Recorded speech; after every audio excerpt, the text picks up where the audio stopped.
नमस्कार, वंदे मातरम, भारत माता की जय।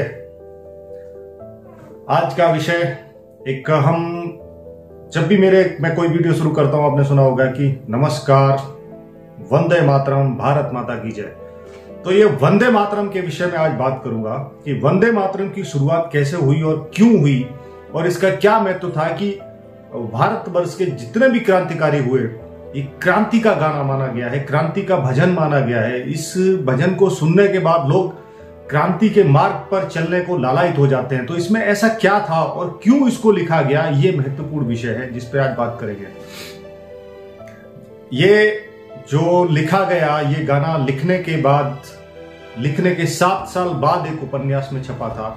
उसका नाम था आनंद मठ, जो 1882 में छपा। क्योंकि ये जब लिखा गया उसके 7 साल लगे थे उसको छपने में, तो उसको 1882 में ये गाना आनंद मठ का एक हिस्सा बना। और ये हिस्सा जो आनंद मठ लिखा गया था वो बंकिम चंद्र चटर्जी के द्वारा लिखा गया, आप सब जानते हैं।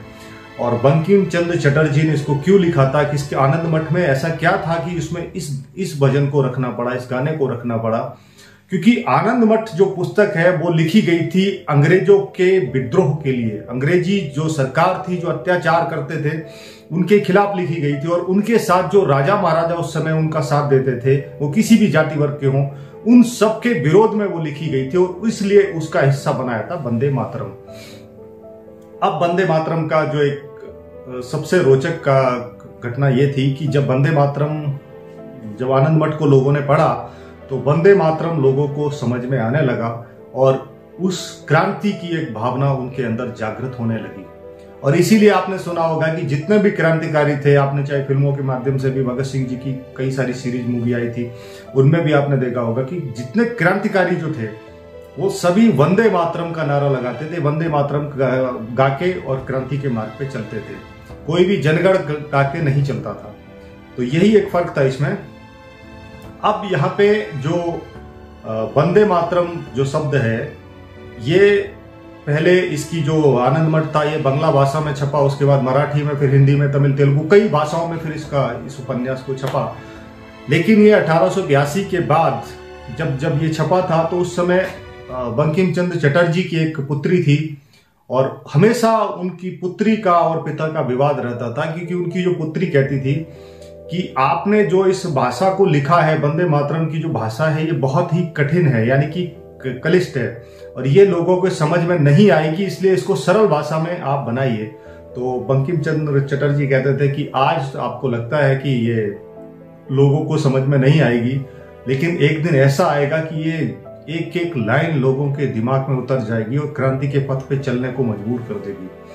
और आखिर वही हुआ। लेकिन जब उन्होंने ये कहा था, उसके 10 वर्ष के बाद बंकिम चंद्र चटर्जी का निधन हो जाता है। अब यहाँ पे जो इनका पिता पुत्री का विवाद रहता था, तो इसके बाद जब बंकिम चंद्र चटर्जी का निधन हो जाता है, उसके बाद उनकी पुत्री और उनके जो कुछ रिश्तेदार, परिवारजन मिलके इस वंदे मातरम यानी कि आनंद मठ पुस्तक का भरपूर प्रचार प्रसार करते हैं। और ये प्रचार प्रसार जो होने से ये क्या होता है कि लोगों के घरों तक ये जो वंदे मातरम था, उनके हृदय तक ये पहुंचना शुरू हो जाता है। और इसका सबसे ज्यादा जो प्रचलन हुआ वो था 1905, जब बंगाल का विभाजन किया अंग्रेजों ने। 2 हिस्से किए, एक मुस्लिम इलाका जिसको पूर्वी और एक उत्तरी बंगाल, पूर्वी बंगाल जो रखा गया, एक साइड हिंदू, एक साइड मुसलमान। ये भारतवर्ष की धरती पे पहला विभाजन था धर्म के आधार पर। यानी कि आप ये मान सकते हो कि जो क्रांति का पथ था उसको तोड़ने का ये पहला ऐसा रास्ता था जहां पे उन्होंने अपना पहला ऐसा गेम खेला था। यानी कि अपनी जो उनकी योजना थी वो सफल हुई थी। क्योंकि 1857 से लेके और 1894 तक भारतवर्ष में इतनी क्रांति हुई थी, जो क्रांति हुई थी गौ रक्षा के ऊपर, तो अंग्रेजों की नाक में दम कर दिया था। उसके बाद ये वंदे मातरम आ जाने से, आनंद मठ पुस्तक आ जाने से उनकी जो नींद खराब हो चुकी थी। क्योंकि अब हिंदू मुस्लिम यहाँ मिलके गौ रक्षा की बात करते थे और वो भारतवर्ष में आजादी की बात करते थे कि आप यहाँ से भाग जाओ और ये जो गौ हत्या यानी कि पशु वध हमको नहीं चाहिए, यहाँ गाय का वध करना छोड़िए यहाँ पे।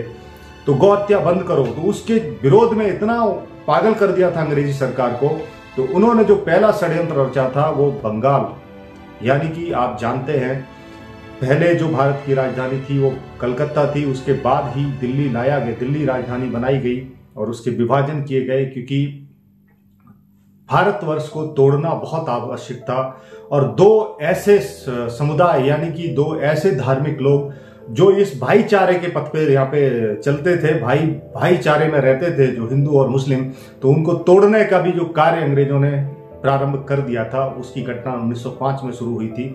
जिसमें अब 1905 में वंदे मातरम का जो गा के जो लोगों में एक अलग जगह थी भारत के लिए, भारत माता के लिए, वो ये थी कि उसमें उस समय लाला लाजपत राय और कई सारे ऐसे इनके जो क्रांतिकारी उस समय थे जो उन्होंने उसमें काम किया, और उनकी बात सुन के उन्होंने जब वंदे मातरम गा के और अंग्रेजी सरकार का विरोध किया कि अंग्रेजी कपड़े छोड़ो और बहुत सारी ऐसी चीजें घटनाएं घटी, तो इसलिए अंग्रेजी सरकार का सबसे बड़ा जो विद्रोह में जो काम आया वो था आनंद मठ। और आनंद मठ में एक लिखा हुआ भजन वंदे मातरम, जो क्रांतिकारियों का एक आप कह सकते हो कि उनके लिए एक उस समय अमृत का काम करने वाला ये भजन था।